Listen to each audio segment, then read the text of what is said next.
Hey, Nuke here. Thanks for clicking in. Up here in Tomball, Texas at Premier Baseball with my man, Kevin Poppie, part of DST. Now, what's DST stand for? What's it a little bit about? DST is Dynamic Sports Training, and it's specialized sports performance that we individualize to each athlete. Kevin, you have so much equipment around here. What is it that, now let's just talk about pitchers, because that's my forte. I love to work with pitchers.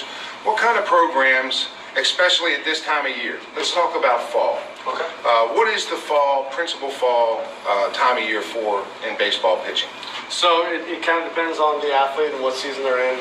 Specifically, a lot of times with our pro athletes will be starting to come in soon. Who do you get? Who's your pros? Let's name drop. As far as pitchers go? Yeah. Pitchers that'll be coming up is people like Trevor Bauer, Austin Pruitt, Tony Sipp, guys like that, and then other guys like Alex Bregman and so on and so forth. Beautiful.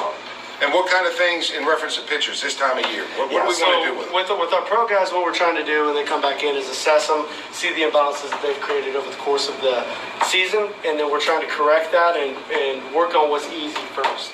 So rebuilding strength in the rotator cuff range of motion through the scap and T-spine are our main priorities, and building core strength. And then from there, we try to develop their capacity to do work. So we do a lot of capacity. So let's back up. You said a little bit about imbalances. Now say it in something that they could understand. When you say trap, what part of the body is usually imbalanced that you're saying? So typically with a pitcher, when they come in, we'll see loss of thoracic rotation, which is rotation through the upper back. Okay, range of motion there.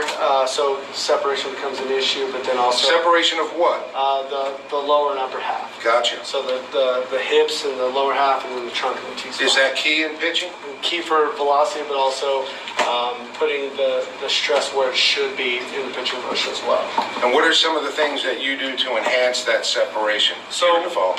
It depends on each athlete. Nothing works for everybody. So one of the things that we'll do is we'll get them on the ground. We'll do a T-spine rotation work where they're just focusing on rotating, but also rotation of the T-spine is dependent on extension of the T-spine too. So they need to be able to extend to be able to rotate. So we'll work on extension using foam rolls, but then actually loading it up and having them go through that range of motion in a resisted way. And then over the course of the off-season, that's when we start introducing medicine ball work and things like that to reinforce the range of motion that we develop. Beautiful. So hey guys, tune into the series on each little part that he had talked about here. We're just going to go into a minute to 2 minutes on each part.